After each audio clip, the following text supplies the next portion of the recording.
네, 여러분 안녕하십니까? 시사토론텐 김광상입니다. 요즘 영화 택시 운전사 열풍이 대단하죠. 1,000만 관객을 곧 돌파할 것이라고 알려져 있는데요. 5.18 당시 광주의 진실을 세계에 알렸던 한 외국인 기자의 이야기를 담은 이 영화의 흥행을 지켜보면서 참 여러 가지 생각을 하게 됩니다. 이런 가운데 신군부 세력의 핵심이었던 전두환 씨의 회고록에 대해 법원이 출판과 배포를 금지하는 결정을 했는데요. 역사를 왜곡하고 관련자들의 인격을 침해했다고 인정했습니다만 전시 측은 이에 반발하고 있다죠. 시사토론텐 오늘 이 시간에는 영화 택시 운전사의 흥행의 의미와 그리고 전두환 회고록에 대한 지역의 대응 등을 놓고 얘기해 보고자 합니다. 함께 하실 분들 소개해 드리겠습니다. 먼저 제 왼쪽에 윤장현 광주광역시장 나오셨습니다. 네, 안녕하십니까? 네. 자, 이번에는 최경환 국민의당 국회의원 나오셨습니다. 네, 안녕하세요. 네, 이번에는 김양래 5.18 기념재단 상임이사 함께 하시겠습니다. 네, 반갑습니다. 네, 반갑습니다. 끝으로 김희송 전남대학교 5.18 연구소 연구교수 함께합니다. 네, 안녕하세요. 예. 자, 늦은 시간 함께 해주셔서 반갑습니다. 고맙습니다. 방금 말씀드렸던 것처럼 요즘 극장가의 택시 운전사 대부분 보셨을 것 같아요. 상당히 화제더라고요. 문재인 대통령도 취임 후 첫 문화예술 관람 행사로 이 택시 운전사를 선택했다 그런 이야기도 있고요. 최경환 의원도 보셨겠죠? 네, 고맙습니다. 예, 최 의원은 또 5.18 유공자이기도 해서 남다른 감회도 있을 것 같긴 합니다만은 어쨌든 바른정당 규모를 조금 중간에 축소하긴 했어도 보수 정당까지 앞다퉈서 이렇게 단체 관람을 하는 등 관심을 정치권들이 많이 보이고 있어요. 이런 상황을 보면서 정치권의 인식에도 과연 변화가 있는 것인가 하는 이런 생각도 하게 되는데 어떻게 보시나요? 저는 큰 영향을 줄 거라고 믿고 있습니다. 지금 이제 더불어민주당, 국민의당은 말할 것도 없고 바른정당은 광주에도 자주 오고 또 영화도 같이 보고 자유한국당 분들이 이제 좀 문제인데 그분들에게도 국민적 압력으로 느낄 거라고 봅니다. 1,000만 관객이라는 게 그동안 지역 감정과 어떤 이념 속으로 5.18을 묶어두려고 했던 의도들이 국민들의 관심이 커지면서 그게 이제 무너지는 계기가 되고 있다. 영화 하나지만 한편의 영화지만 큰 힘을 발휘하고 있는 것 같고 그런 점에서 좀 보수적인 그런 극우적인 생각을 갖는 분들의 5.18 관련해서는 설 자리를 좀 잃어가지 않겠느냐 그런 점에서 영향이 있을 거라 생각하고 있습니다. 예, 그런 의미를 반드시 좀 이뤄냈으면 좋겠다 싶으네요. 국민에게 보여주는 수준을 넘어서서 어떤 정치인들의 인식에도 좀 변화, 정치 지형에도 변화가 있었으면 좋겠다 이런 생각을 해보고요. 우리 윤 시장님께 좀 여쭤봐야 되는데 사실은 이 영화의 주인공이라 할 수 있는 고 힌츠 페터 기자, 5.18 당시부터 그리고 지난해 세상을 뜰 때까지 광주와 인연을 계속 이어갔고. 우리 윤 시장도 많이 관여를 하셨지 않습니까? 예. 우리 상임위원회 인연들이 많이 있었습니다. 그의 이야기가 담긴 이 영화의 의미를 어떻게 보세요? 광주로 갑시다. 그 말은 지금 어떠면은 우리 한국 이 시대에 살고 있는 모든 분들께 37년 전에 광주로 한번 들어와 보십시오. 이런 표현이 될 것 같습니다. 그래서 한 사람이 치열한 기자가 정말 인간의 존엄을 향한 끝없는 일들이 37년 만에 우리에게 어떻게 다가서는가 이렇게 보여주는 것 같습니다. 말씀 주신 대로 21일 그때 이렇게 하고 와서 23일 다시 또 들어왔었죠. 네, 다시 들어왔었고 25주년 행사 때 오셔서 내 신체 일부라도 광주에 묻히고 싶다. 그래서 작년에 1월에 돌아가셔서 우리 김현 선생님 같이 다녀오셨죠. 저희들이 광주시에서 이렇게 또 추모 사절을 보내고 광주 명예 시민으로 저희들이 모셨었죠. 에텔트라우트 미마인께서는 남편에게 한국, 특히 광주는 과거 이야기가 아니라 항상 기억으로 되살아나는 역사였다 이런 말씀을 하셨습니다. 자꾸 제가 김여정 상임이사를 지금 말씀을 안 해드릴 수 없는데요. 이 일들이 사실 기로에 선 한국이라는 그 비디오 탭을 만들어서 80년대 당시에 대학, 성당, 교회 유관 많은 단체들에게 보낼 때 우리 장윤 신부님을 함께 밤을 새면서 왜냐하면 그 유럽의 타입하고 이쪽의 소니 베타 방식하고 달라서 굉장히 어려운 작업을 해서 전송 방식. 그래서 지금의 택시 운전사의 감동도 있지만 사실은 80년대 당시에 광주에 어떤 일들이 일어나는지를 모르는 많은 대한민국 국민 특히 학생들에게 거의 2분의 1은 자료가 실질적인 현장의 느낌을 줬던 매우 소중한 그런 역사적 의미를 갖고 있습니다. 그래서 저희들은 이번 21일부터 광주시청 1층 라빈 시민숲에서 택시 운전사에 관한 또 사진, 또 당신의 여권, 또 안경 이런 유품들을 함께 전시하는 그런 은혜. 최경환님께서 도와주셨으면 국회도 가능할 것 같습니다. 그 전시가 끝나면 바로 국회로 옮겨서 그대로 국회의원회관 로비에 전시. 너무 좋을 것 같습니다. 시 힘으로 안 되는데 역시 의원님이 나서니까 되더라고요. 예, 알겠습니다. 네, 뭐 방금 말씀하셨던 것처럼 광주로 갑시다. 뭐 이렇게 그런 좀 모멘텀이 좀 됐으면 좋겠다 하는 생각을 해봅니다. 우리 저 방금 계속 언급을 지금 시작해서 하셨는데 우리 김양래 이사님께 좀 여쭤봐야 될 것 같아요. 네. 예, 이 영화를 보면서 좀 흥행을 지켜보면서 좀 고무적인 게 어쨌든 전국적으로 많은 사람들이 보고 있다 하는 거. 특히 또 전혀 그거 불과 뭐 3, 40년 전이지만 어쨌든 젊은 세대는 알 수 없는 태어나기 전의 상황인데 그 젊은 세대들이 보고 있다는 거. 뭐 이게 좀 상당히 좀 눈에 띄고 좀 고무적이지 않나 하는 생각을 해봤습니다. 5.18의 진실이 전 국민 전 세대에게 나름의 어떤 공감의 그런 컨텐츠로 다가가고 있지 않는가 하는 생각을 하게 됐는데요. 뭐 나름 큰 역할을 하는 것 같아요. 문화의 힘이라 할까요? 뭐 이런 걸 좀 느끼게 되는데 또 물론 회한도 있습니다만은 왜 이제야 뭐 이런 느낌도 있습니다만 어떻게 보시는지요? 결국 이건 뭐 대중문화에서 킬러 콘텐츠가 가지고 있는 힘을 보여주는 거라고 생각합니다. 이건 뭐 세대를 뛰어넘고 지역을 뛰어넘고 사실 37년이라고 하는 시간을 뛰어넘어서 정말 이렇게 그 소통과 공감을 해낼 수 있다라고 하는 거 쉬운 일이 아니거든요. 과거에 제가 한류 관련된 일을 좀 했는데 그때 대한민국의 드라마, 소위 겨울연가, 뭐 대장금 이런 게 하나의 큰 이 킬러 컨텐츠가 가면은 한국의 이미지가 달라져 버려요. 마찬가지로 이번에 이 1000만 관객 이상을 동원할 수 있는 이 택시 운전사는 광주에게 굉장히 그 의미 있는 선물이 될 것이라고 확신합니다. 예. 물론 그 지금 저희들이 대부분 긍정적인 이야기 좀 했어요. 물론 좀 아쉬운 점은 또 있긴 있는 것 같아요. 광주 사람들의 입장에서 뭐랄까요 진실을 제대로 알렸느냐 뭐 이런 측면도 좀 있는 것 같고 그리고 또 많은 그 외지 사람들의 이제 평을 듣다 보면은 이게 혹시 설정이 아닌가 뭐 이런 생각도 하고 그렇게 보는 어떤 한계도 좀 있지 않는가 하는 생각 드는데 혹시 앞으로 이 부분에서 더 극복해야 될 이런 부분 어떤 생각들이 있으신지 혹시 생각 있으시면 한 말씀 누가 해주시면 좋을 것 같은데.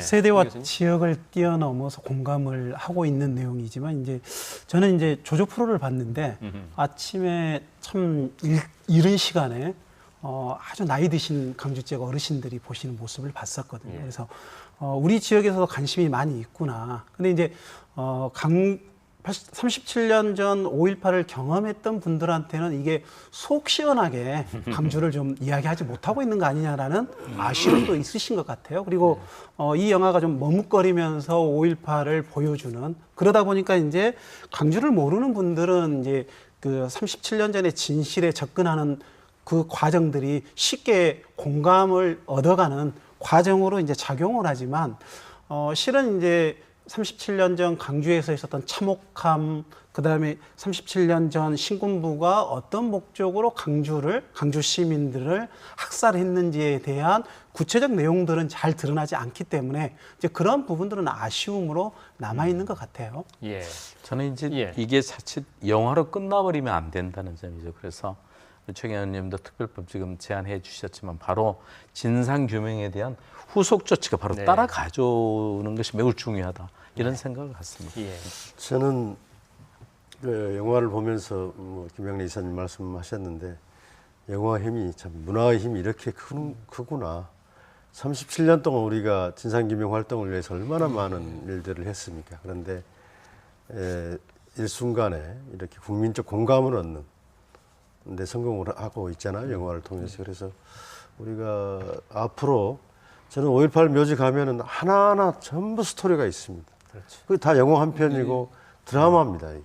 그래서 좀 앞으로 문화예술에 대한 5.18 관련한 정말 투자를 좀 많이 해야겠다. 드라마, 뭐 뮤지컬, 또 연극, 뭐 광주에 오면 꼭 그건 5.18 그것은 봐야 된다는 작품이 하나를 만들어낸다면 더 5.18을 이렇게 하는데 큰 기여를 할 수 있지 않을까 생각이 들어요. 사실 이게 이제 상업 영화로 성공한다는 건 이것이 중요하거든요. 네. 아무도 돈을 지불을 하려고 하지 않아요. 지불할 그런 가치가 있는 영화를 만드는 거죠. 그렇기 때문에 그 대중문화라고 하는 게 힘을 가지고 있는, 자기가 돈을 주고 가서 보는 거니까요. 그러니까 처음에 꽃잎 같은 경우에는 이제 흥행이 실패했어요. 26년은 이제 만들기 어려웠지만은 국민성금으로 만들었잖아요. 그리고 성공했습니다. 300만 들었거든요. 그다음에 화려한 휴가가 700만 거의 들었습니다. 이번에 지금 1000만 넘어가는데, 그러니까 이건 광주를 하면 성공한다라고 하는 그런 등식이 성립이 된다면은 광주의 콘텐츠가 사실은 그 보편화될 수 있다. 또 광주만큼 하나의 사건을 가지고 이렇게 많은 그 다양한 그 대중문화가 생산된다라고 하는 것은 쉽지 않은 일이에요. 그래서 그런 부분에서 우리가 좀 더 좀 부족하더라도 그걸 잘 활용해 나가는 것이 필요하지 않겠나 이런 생각입니다. 예. 좋은 어떤 도약들을 좀 삼자는 말씀들을 주로 많이 해주셨어요.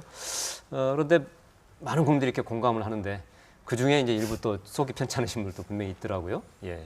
뭐 잘 아시다시피 이 회고록을 책임 정리했다는 그 전두환 씨의 과거 이제 청와대에서 그쪽에 비서관을 했던, 청와대 비서관을 했던 민정기 씨, 이런 분 같은 경우는 이제 곧바로 뭐 대응하겠다든지 뭐 이렇게 반발하는 반응을 보였는데, 김일성 교수님 이걸 좀 조사를 하셨을 것 같은데 구체적으로 어떤 장면들을 가지고 지금 반발을 하는가요? 이런 경우는 이제 적반하 정도 유분수라고 해야죠. 80년 5월에 가해자로서 자중하고 반성을 해도 시원찮을 판에 글쎄요. 지금 이제 택시 운전사의 내용들이 5.18을 애국하고 있다. 그다음에 5.18의 참상을 잘 전달하지 못하고 있다. 실은 이제 저희 이야기인 것 같아요. 근데 반대로 지금 이제 전두환 측에서 이야기하는 것은 특히 5월 20일 영상을 보시면 그 조준 사격을 하는 집단 사격 장면이 있어요. 그 과정들에서 전두환 측의 주장은 뭐냐면 그 양민을 상대로 그러한 학살은 없었다는 거죠. 불순분자들에 대한 사격은 있었지만 뭐 이런 이야기를 하고 불편해하는. 근데 5월 21일 광주의 진실을 알고 있는 분들은 한시 도청에서 집단 발포가 있었고 실은 이제 95년 특검에서는 어디까지 조사가 이루어졌냐면 조준 사격이 이루어졌다는 거죠. 네, 그래서 박모 저격병을 소련이 그랬었죠. 배치해서 그렇죠. 옥상에서 시민들을 상대로 저격병을 병을 배치했고, 실은 이제 그 저격병을 배치했다라는 것이 어떻게 확인됐냐면 조준경을 분실한 거죠. 특전사가 나중에 작전에 투입됐던 그 물품을 이제 대조를 해보니까 조준경이 이제 분실했던. 자, 그런 내용들 속에서 95년 특검이 조사를 해보니까 실제 그 영화에서 보여줬던 조준 사격은 물론 있었고, 또 하나는 이제 저격병을 배치했던 그런 이제 사격 행위까지 있었다라는 것이 진실로 드러난 마당에 지금 이제 전두환 측에서 진실을 영화가 담고 있지 못하다라고 이야기하는 것은 정말 적반하장인 거죠. 뭐 광주 시민이나 유가족 입장에서는 뭐 당연히 이건 무슨 소리야, 이거 뭐 기가 막힐 주장 아니겠어요? 그렇죠. 김 이사님? 방금 김희송 박사가 이야기를 하셨지만 그런 조준경이라든가 그런 조준 사격이 있었다라고 하는 것은 이제 결국 검시 결과로 이거 이야기가 돼요. 네. 지금 저희 재단이 가지고 있는 165명의 검시 기록을 보면 5월 21일 날 돌아가신 분이 즉사하신 분이 52분이 돌아가셨어요. 네. 그 중에서 38분이 15명은 머리에 두부 손상, 23명은 가슴. 그러니까 한 방 맞으면 그냥 돌아가시는 곳을 맞은 거예요. 그렇기 때문에 이건 피할 수가 없죠. 그러니까 아무리 뭐라고 한다고 하더라도 그날 그 5월 21일 날 돌아가신 분에 대한 검시 결과만 놓고 보면 이건 명확하게 드러납니다. 어떻게 다리를 쏘면은 그건 이제 죽음하고는 관계없다고 이야기할 수 있어요. 근데 머리나 가슴이라고 하는 것은요. 사람이 정조준하지 않으면 쏠 수가 없는데 그런 것들이 지금 드러나고 있는데 이런 엉뚱한 소리를 지금 하고 있는 거예요. 네. 그러니까요. 뭐 저는 덧붙이시겠어요? 전두환 측의 저런 반발은 법적인 다툼에서 이제 방어막을 치는 것도 있지만 지금 새 정부 들어와서 5.18 진상규명을 문재인 대통령께서 앞장서 이야기를 하고 있고 또 국회에서 특별법이 만들어지고 있고 또 이번 택시 운전사 흥행이 이루어지면서 국민적 관심도 높아지니까 앞으로 결국 자기들한테 오는 그 화살, 공격의 화살을 피하기 위한 또 정치적 방어막을 하나 치고 있다고 봐요, 지금. 네. 작업에 좀 들어갔지 않느냐. 예. 그래서 이번에 그분들하고도 한바탕 싸움이 돼야 될 것 같아요. 네. 예. 뭐 그런 의도까지 지금 말씀을 해주셨어요. 예. 앞으로 좀 지켜보고 그래야 되겠지만은 일단 이것도 좀 궁금해요. 지금 법적인 대응을 하겠다, 뭐 항소하겠다 이렇게 했는데 과연 할 거라고 보십니까? 우리 5.18 재단 측에서는 어떻게 관측하시나요? 그동안에 이 5.18 왜곡하고 폄훼하는 세력이 계속해서 하는 뭐랄까 반응의 방식이 지연 전술이에요. 어떻게든 간에 재판을 미루고 어떻게든 간에 시간을 끌고 그러면서 그 과정에서 또 왜곡을 하고 이게 지금 현재까지 드러나 있는 내용이라서 아직 그 사람들이 정확하게 반응을 보이지 않아서 잘은 모르겠습니다만은 아마 어떤 형태로든 간에 그 법적 대응을 하지 않겠는가 이렇게 생각합니다. 예. 오늘 또 예, 오후 시간이. 1시에 이제 그 재판 결과가 나온 거 듣고 5월 단체 또 시의회 함께해서 저희들은 성명서를 발표했습니다만은 저희들이 저 사람들 아마 지쳐서 저희들이 그만두기를 기대하고 있을지 모르겠습니다. 지금 시장인 제 이름으로 지만을 또 고소하는 사건이 또 있거든요. 예. 그래서 끊임없이 이들은 법적 요구들을 하면서 저기 하는 말씀대로 이제 진상규명의 고삐를 좋아지는 두 축이 함께 가야 될 걸로 생각합니다. 예. 두 분은 김 교수님은 이게 항소 가능성을 어떻게 보세요? 우리 연구하시는 학자 입장에서. 기존에 이제 5.18 왜곡 세력들이 보였던 형태로 보면 할 것 같아요. 아무리 진실이 나더라도 그들은 이제 또 손으로 태양을 가릴 것 같아요. 하늘 네, 가리고 그래서? 5.18의 진실을 애곡할 거고 또 드러난 사실에 대해서 또 반론을 할 거고 그래서 저희들은 이제 지속적으로 이제 누가 지치는지 그리고 37년 전 진실은 명확한 거니까 그 진실을 드러내는 과정이 험난한 거지. 그리고 이 험난한 과정들은 이제 전두환을 비롯해서 신군부 세력들이 12년 동안 정권을 장악하고 있었죠. 12년 동안의 정권을 장악한 자들이 지금은 실은 이제 보수 정치 세력의 어떤 원류로 또 기여를 하고 있기 때문에 은연중에 이제 전두환 측에서는 이걸 그 진영 간의 논리 내지는 이제 색깔론 이렇게 풀어갈 의도고 개연성이 너무하다. 그리고 저희들은 지속적인 진실을 가지고 대응할 수밖에 없다라는 그런 생각을 해봅니다. 예. 뭐 대체적으로 할 것이다 이렇게 예상들을 많이 하시고 뭐 그에 따른 이제 대책들도 지금 준비를 하고 그러셔야겠죠. 네. 뭐 시에서도 지금 그래서 오늘 뭐 회견도 하시고 그랬을 것 같습니다만은 뭐 잘 차분하게 잘 지혜롭게 대책을 마련할 것 같긴 해요. 그런데 이번에 그 전두환 회고록에 대한 법원의 저기 오프닝에서 멘트를 했습니다만은 출판 그리고 배포 금지 뭐 결정이 상당히 좀 이례적이고 그랬다 그래요. 이제 그동안의 판례로 봐서도 이번 판결의 의미를 좀 어떻게 정리를 한번 할 수 있을지 그리고 앞으로 미칠 영향 같은 거 이런 것들은 어떻게 전망하시는지 우리 김 이사님 한 말씀 해주실까요? 예.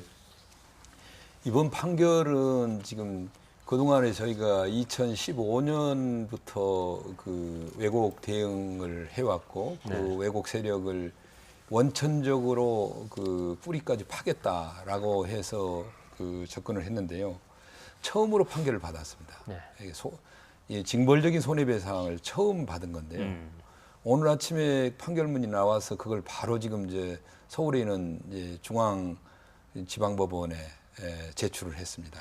왜냐하면 9월 달에 지만원 형사 재판이 지금 진행이 되거든요. 거기에 증거로 이제 제출을 했는데 지금 저희들이 이런 판결문이 없어가지고 왜곡 대응을 할 수가 없었어요. 예. 왜냐하면 그 집회 및 시위에 관한 법률 위반에 의하면은 집회 신고를 하게 되면 그게 설사 거짓말을 하더라도 일단 보호를 해야 된답니다. 집회 보호를.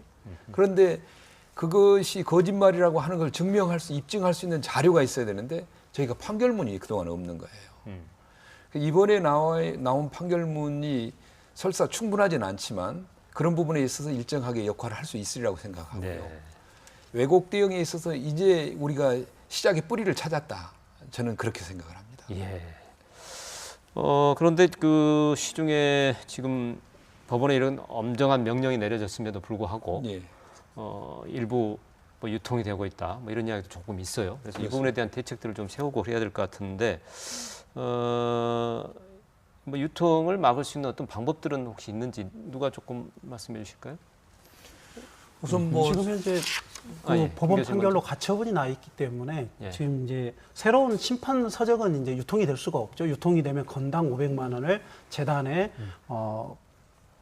예, 예. 납부를 해야 되기 때문에 그러면 이제 지금 문제가 되는 것은 기배포됐던 책들 중고 서적에서 인터넷상에서 중고 서적이 유통되는 문제하고 또 하나는 이제 일부 도서관에 배치된 그 전두환 회고록이 일반 독자들에게 그래서 5.18의 진실을 모르는 분들이 전두환 회고록을 읽었을 때 5.18에 대한 진실에 대해 헷갈려 할 수밖에 없거든요. 이따 제가 지금 내용을 준비했었는데 좀 그런 문제가 발생할 수 있는 그래서 현재 중고책으로서의 유통의 문제, 기도서관에 배치된 전두환 회고록이 일반 시민들에게 열람되지 않도록 조치하는 후속 조치의 문제까지도 좀 일사불란하게 진행될 필요가 있다라고 생각을 합니다. 아마 재단에서 이제 한 건 한 건은 아니고 지금 축적을 하고 계시죠 앞으로? 지금 현재 한 40여 군데에서 제보가 들어와 있습니다. 40여 곳이나요. 예, 예. 네. 지금 불과 어제 오늘 사이에 이렇게 들어와 있는데 판결이 좀 더 빨리 났었으면 좀 예, 모르겠어요. 그리고 우선 대학 도서관, 공공도서관에 지금 광범위하게 퍼져 있고요.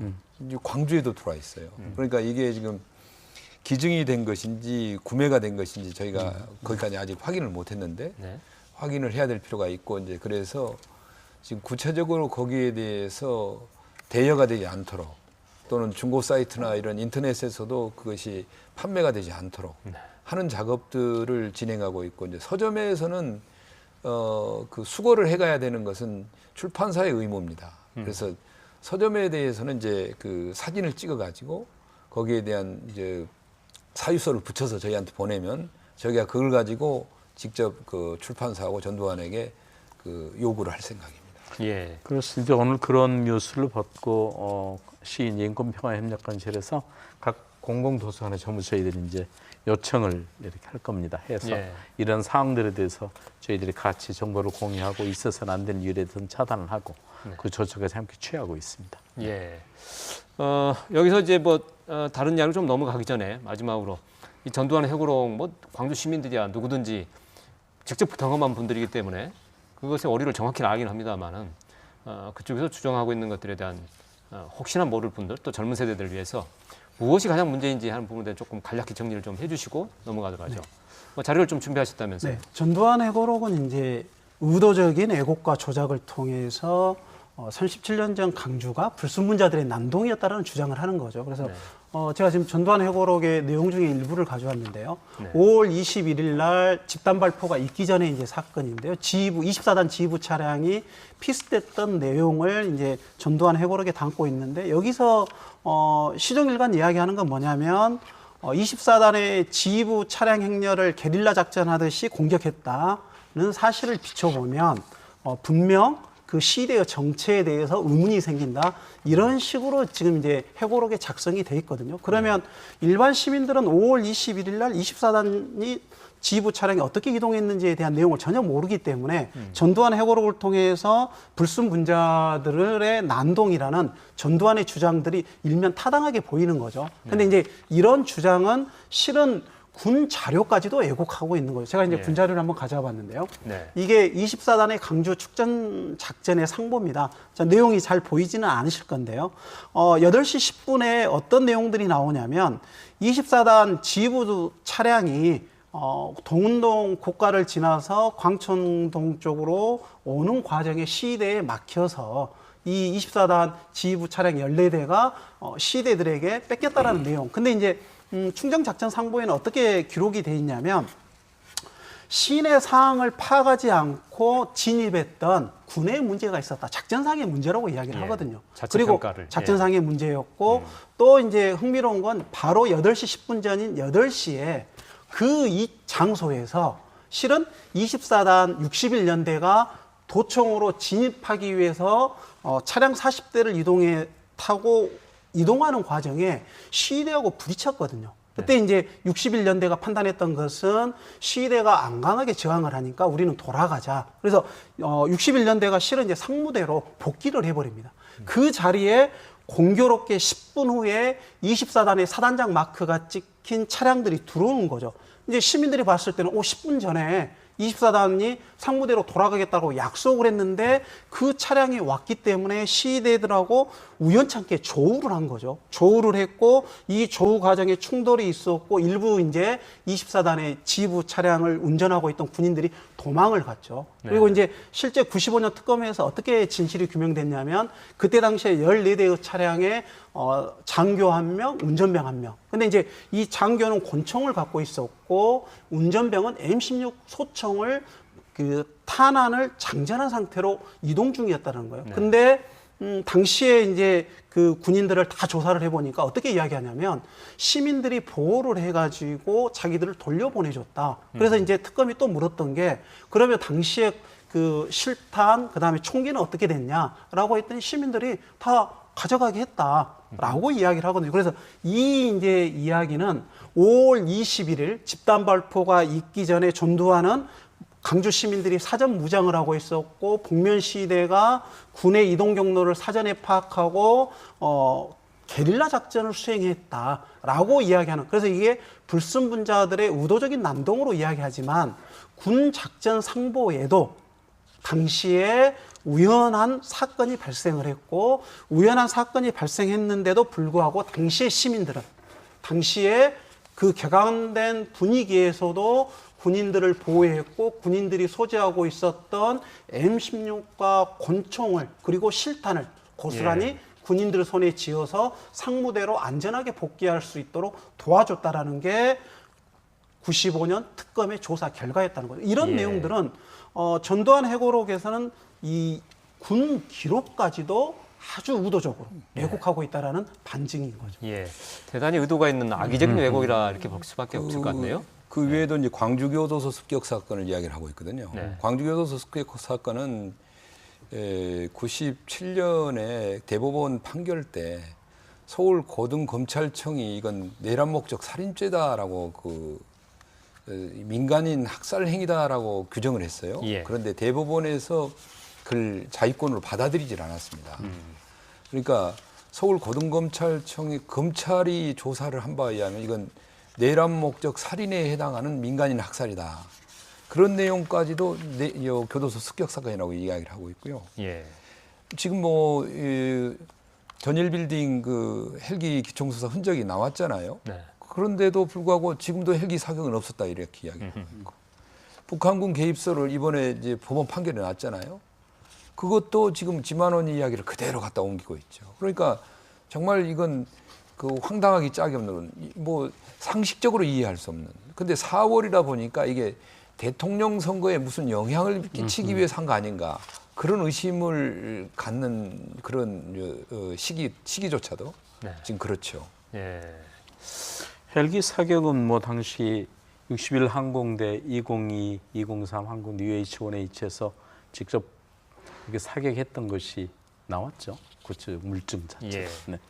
그러니까요. 그런 것들까지 왜곡한다는 것은 상당한 기본적인 어떤 의도가 있는 것이고 사실은 서석구 변호사랑 그쪽 한 측들은 지난 2011년 저희 유네스코 5.18 기록유산 등재가 조금 이렇게 되는 쪽으로 가자 파리까지 전부 날아가서 아주 엄청난 그런 행위를 했었지만은 모든 제대 기록물들이 객관적으로 유네스코에서 등재가 이제 심사가 돼서 결정이 되든 세계적으로 유엔에서도 공인받은 상황이죠. 네. 예.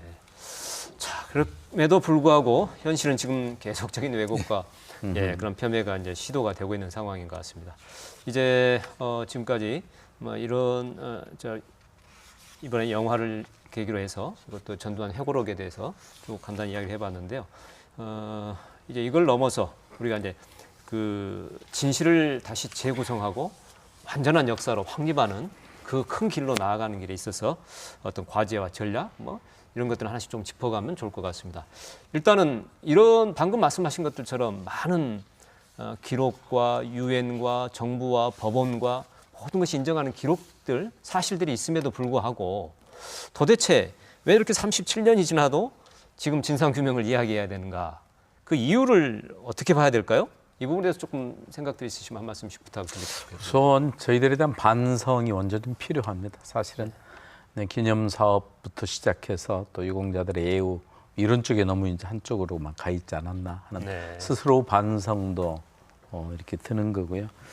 결정적으로는 청문회는 저희들이 요란하게 국민들 인식에 남아 있지만은 국가의 공인적인 진상 조사 보고서가 제주 4.3 항쟁은 그게 됐었는데 그게 안 되다 보니까 자꾸 이제 뒷이야기들이 헝클어지는 그런 상황이 돼서 아마 이번 전일빌딩 헬기 타는 상황에 또 시민들의 촛불 혁명 또 거기에 따른 5월 이렇게 조기 대선 아마 이런 게 37년 만에 그런 계기를 저희들이 이렇게 세우고 하는 계기가 된 것 같습니다. 그래서 지금부터라도 그런 진실 규명에 대한 여러 가지 특별법부터 시작해서 서로 각 제단체와 또 시, 정부, 또 국회 함께해서 나간다면 이번에야말로 바로 잡을 수 있는 또 그렇지 않으면 저희들이 다시 역사의 죄인이 될 수 있다는 그런 엄정한 생각을 갖고 해야 될 그런 시기라고 생각합니다. 최 의원님은 어떻게 보세요? 그러니까 이제 광주 청문회 그리고 관련 입법들이 많이 되죠. 예우 관련 입법, 명예회복 관련 입법 또 그래서 이제 국가기념일로 지정이 되고 국가 공식 행사도 치르고 이런 과정에서 우리 광주 시민들이 또 우리 희생자들 유가족들이나 이런 많은 분들이 이제 그렇게 넘어가니까 진상은 다 이제 서로 다 아는 거 아니냐 이런데 좀 이게 멈춰서 버렸던 것 같아요. 근데 내부에는 발포자 누가 발포를 명령했는지도 밝혀지지 않았던 게 분명했었고 또 여러 가지 안매장 의혹이나 이런 부분도 있었고 이런 의혹들은 남아 있는데도 불구하고 이제 이 정도 됐으면 국가기념일로 지정되고 이렇게 행사도 치르고 있는데 굳이 또 계속 끌고 갈 필요가 있느냐 하는 부분들로 이렇게 멈춰섰던 게 결국 보수 정권 들어와서 이렇게 5.18 왜곡이라고 하는 역풍을 맞는 그런 게 되지 않았는가. 그래서 어제 임장희 시장님께서 광복절 기념사에서 광주의 시간이 왔다 이런 말씀하셨는데 저는 37년 만에 5.18의 시간이 왔다고 봅니다. 너무 좋은 환경이 왔어요. 문재인 정부에서 확고한 의지가 있고 또 이번에 택시 운전사로 해서 국민적 동의도 얻어가고 있는 시기인데 이번에 이제 확실하게 총체적으로 5.18 문제를 해결할 수 있는 그 시간이 이 시간을 놓쳐서는 안 된다. 이렇게 생각합니다. 정리를 해보면 우선은 지금 명예회복 보상에 좀 치중했다고 아까 시장께서 이야기하셨고요. 또 방금처럼 뭐 기념일까지 제정되고 이 마당에 굳이 뭐 이런 최경환 의원께서 그런 이야기를 좀 하셨고 더불어서 아까 국가 공인 보고서가 작성하지 못했던 그 책임도 이야기를 하셨고 우리 스스로의 어떤 잘못들도 있었다는 이야기를 좀 해오셨어요. 근본적인 이야기를 조금 해볼게요. 네. 그 시장께서 이야기하셨던 것처럼 88년 청문회 때 그 사실 좋은 기회였는데 그 국회 보고서라도 있었으면 좋았을 텐데 그것을 결국은 그때 민정당이 반대를 해가지고 못했죠. 그리고 나서 다음 기회가 이 김영삼 정부인데 93년에 5월 13일 날 김영삼 정부가 5.13 담화를 냅니다. 그때 이야기는 문민정부가 5.18 정신 위에 계승 위에 서 있다 이렇게 이야기를 하면서 어떻게 해버리면 진상규명과 책임과 처벌 없이 바로 성역화, 기념관, 보상 이렇게 나가버려요. 예. 그 5.13 담화 자체가 그리고 나서 보상을 해버리고 5.18 묘역을 만들어버리고 뭐 기념관 만들겠다고 그러니까 지금 도청에 관련돼서도 그때 기념관을 만들겠다고 이미 그때 발표를 한 겁니다. 예. 그런데 이렇게 가버리니까 그동안에 이제 형편이 어려웠던 5.18 관련자들이 사실 보상이 나오니까 아, 이건 이제 거의 마무리된 게 아니냐 이런 생각을 약간 마음을 놔버린 부분이 없지 않았던 게 사실입니다. 예. 그러니까요. 광주 수술의 책임을 따져본다면 그런 판단의 착오 예. 뭐 이런 게 있었을 것 같고 또 어떻게 보면 또 일반 뭐 이렇게 유가족이라든지 광주 시민들도 그렇게 생각할지라도 이걸 전체적으로 지역을 이끌어가야 될 리더 그룹, 이른바 정치권 이런 쪽에 책임도 있었을 것 같아요. 지역의 정치권들도 더불어서 또 이 상황을 잘 활용을 했던 정치권의 책임도 한번 이야기를 했으면 좋을 것 같은데요. 그러니까 뭐냐면은 한쪽에서는 5.18을 이용하고 또 한편에서는 이런 그 본질로 들어가지 못하는 상황을 또 적절하게 덮고 가려고 했던 그런 것들.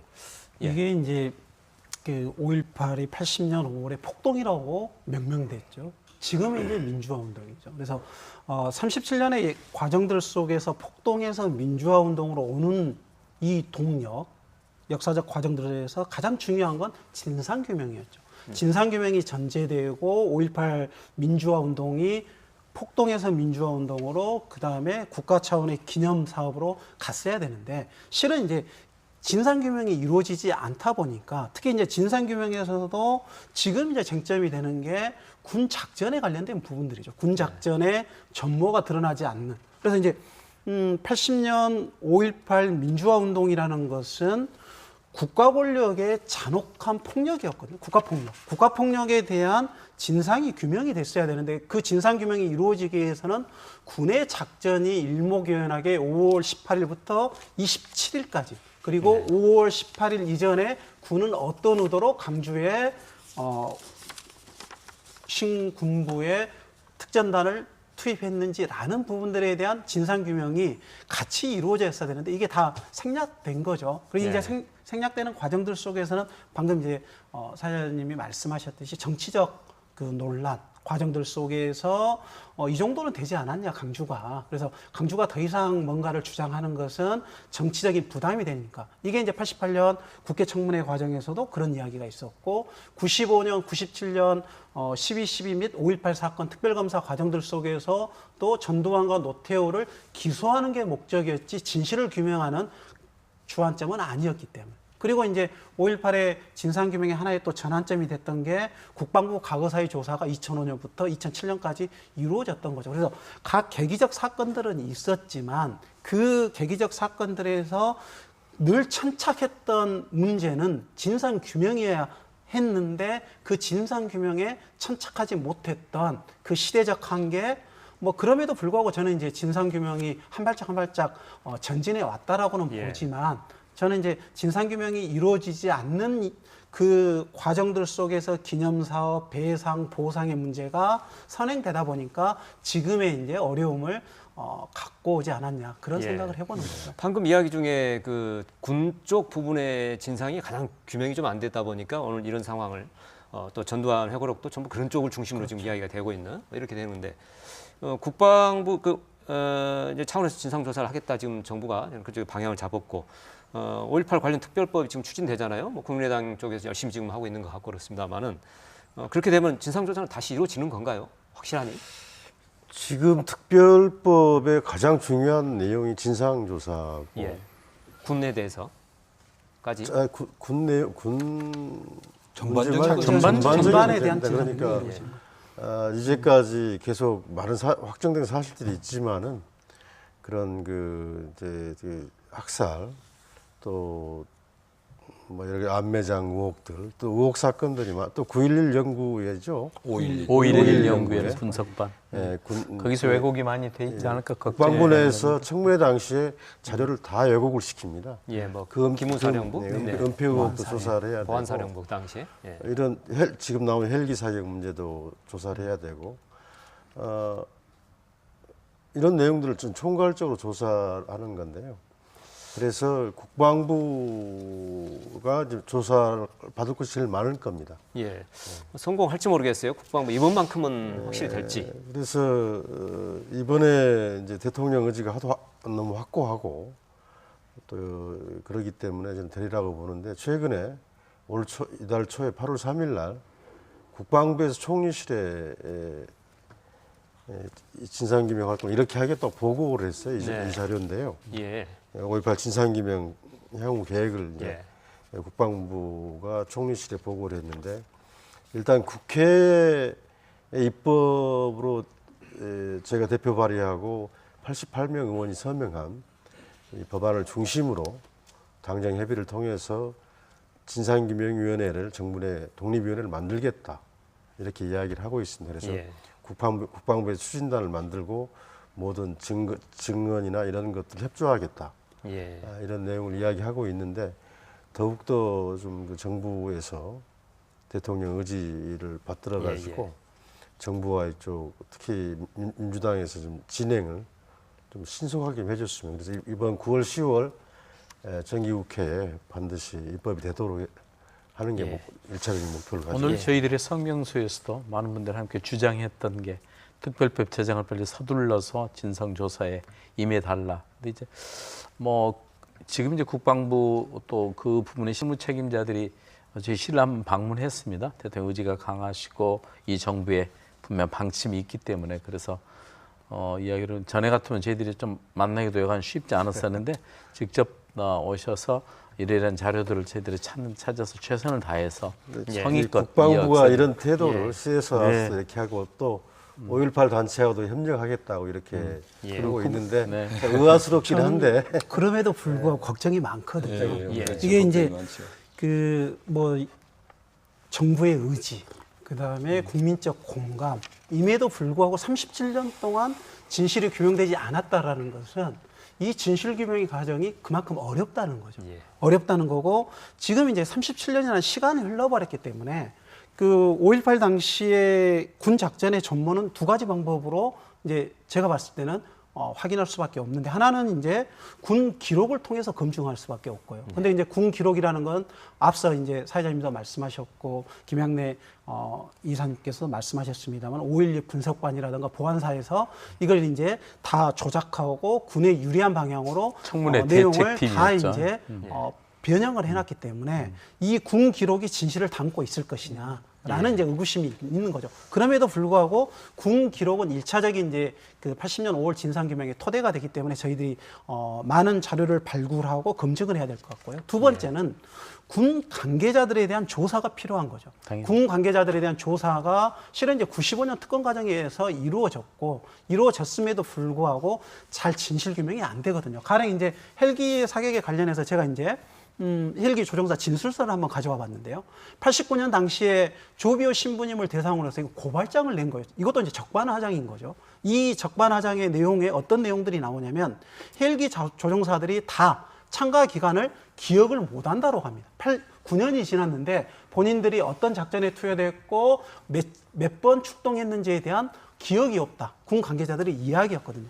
근데 저희들이 이제 최근에 찾았던 자료를 보면 이게 헬기 조종사들의 개인 비행 기록표가 있다라는 거예요. 예. 그래서 81년 그 육군본부에서 이제 5.18에 관련된 자기들 나름의 보고서를 작성했는데 이 보고서의 내용에 헬기 작전 지원 내용이 나옵니다. 그래서 몇 회 출동을 했고 몇 시간 작전을 전개했는지 그러면 여기에 헬기 조종사의 개인 비행 기록표를 보면 좀 이제 시청자들이 잘 보시기는 힘들겠습니다만은 이 내용에 출동 시간, 장소, 그래서 이제 공무원으로 치면 이게 인사 기록표하고 같다라는 거예요. 그래서 이분들의 헬기 조종사들의 개인 비행의 기록은 개인도 찾을 수 있고 군도 갖고 있었는데 89년 당시에 항공여단에서는 뭐라고 이야기했냐면 기억하지 못하는 군인들의 증언이 옳다라고 이렇게 사실을 왜곡하고 있는 거죠. 그래서 이제 쉽게 확인할 수 있는 자료마저도 부정하고 있기 때문에 이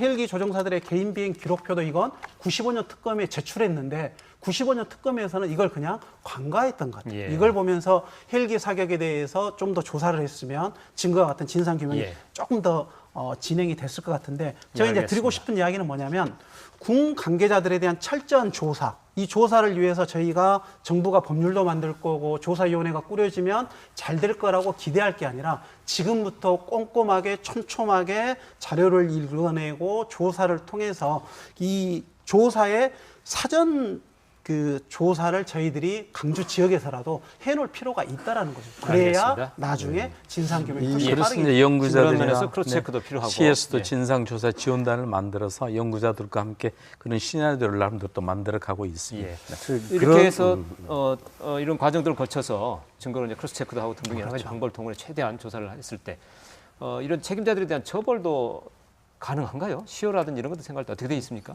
이제 새로운 사실이 드러날 경우에 재심을 통해서 네. 될 거고 처벌이 가능하죠. 그리고 이제 발포 책임자, 은폐 책임자 이런 부분들에서는 책임을 물어야죠. 예. 네. 방금 충분히- 총리 문건을 지금 보여주시면서 뭐 이야기하실 거 할 게 있었나요? 예, 그러니까 이 법을 만들 때 중앙정부의 진상규명위원회가 만들어지지만 중요한 건 광주입니다. 네. 그래서 이 법안에다가 실무위원회 광주에 둔다 이렇게 네, 만들어 놨거든요. 네, 그래서 그렇게 법적 하셨더라고요. 기구로서 해서 해야지. 지금 국방부에서 자료에도 관련 문서를 제출하겠다, 또 부대 방문 조사를 허용하겠다, 현역 군인들의 그 증언도 하겠다 이렇게 총리실에 보고를 했어요. 그렇지만 우리가 자신은 못해요. 피조사자들이거든요. 국방부는 조직의 논리상 숨기고 싶을 거라고요. 그런 점에서 우리 김 교수님이 말씀하신 것처럼 광주 당사자의 입장에서 많은 자료들을 만들어서 그 말들이 맞는지를 확인할 수 있도록 우리 자료를 축적할 필요가 준비해야 있다. 된다. 준비해야 제일 큰 된다. 문제는요. 그 현역 군인이라고 하는 사람들이 37년 전에 여기에 출전했던 사람들은 거의 대부분이 제대를 했다고요. 네. 그리고 그 많은 자료들이 이미 아까 88년에 5.11 그러니까요. 그 분석반이 개입을 하면서 왜곡이 됐어요. 그러니까 그 자료의 진위를 파악할 수 있는 사람이 필요해요, 우리 내부에. 네. 자료를 본 사람이 필요합니다. 아까 김희성 박사도 그 지적을 했는데 굉장히 중요한 것이 지금 이거 가볍게 넘어갈 수 있는 것이 아니고요. 아무나 할 수 있는 것이 아닙니다. 네. 제가 광주에서 이 일을 할 수 있는 사람 몇 사람 없어요. 그런데 그냥 너나 나나 지금 다 하겠다고 이렇게 나서고 있거든요. 그게 쉽지 않은 일이에요. 예. 그런데 이런 부분에 있어서 정말 제가 생각할 때 우리 광주가 준비를 잘하지 않으면 굉장히 큰 어려움을 겪는다.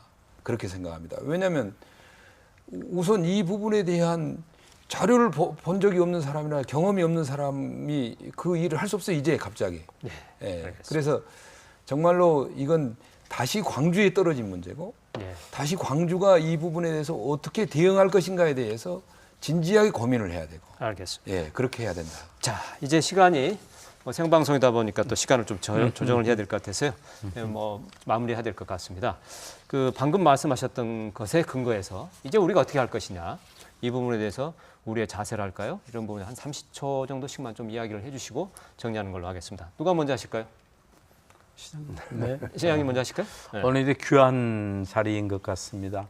우리가 힌치페터를 주제로 한 택시 운전사의 약간 영화로 시작을 했었지만 그 안에는 참 피오름이 있고 또 그동안 우리가 정말 그 영령들에게 못 해냈던 우리의 반성 또한 이렇게 생각이 되면서 특별히 최경환 의원님 지금 발의하시는 특별법이 먼저 통과가 돼서 그리고 아까 김양래 사임수께서 말씀하신 지역과의 그런 협업 연대를 통해서 어쩌면 우리에게 하늘이 주신 마지막 기회일지 모르는 이 일들을 성심성의껏 다해서 역사 바로 세우게 나서야 될 것 같습니다. 예.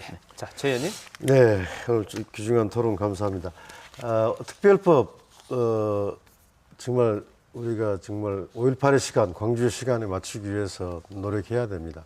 지금 이 국회 구조를 보았을 때 바른정당까지는 제가 이번에 서명을 전부 교섭단체는 전부 받으려고 했는데 자유한국당은 한 번도 참여를 안 했습니다. 그래서 지금 난관도 예상되기 때문에 우리 총력을 다해서 법안 통과되도록 노력하도록 하겠습니다. 예. 자, 김 이사님.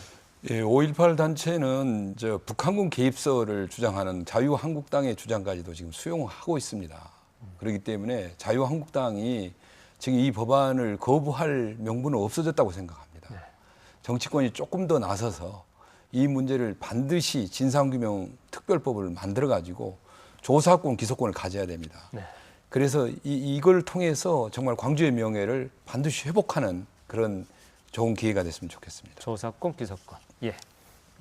저는 이제 전두환의 해고록 속에서 우리가 그냥 전두환이 뭐 이상한 이야기를 한다 이렇게 관과할 문제가 아니라 거짓말은 처음에 부정되고 다음에는 의심받지만 되풀이되면 결국 모든 사람들이 믿게 된다라는 그 나치의 선전상 개벨스의 이야기를 하고 싶어요. 그래서 전두환이 저렇게 계속 거짓말을 할 때 그걸 방기할 게 아니라 저희들의 진실규명을 통해서 이 거짓말을 무력화시키는 저희들의 지속적인 노력이 필요하다고 생각합니다.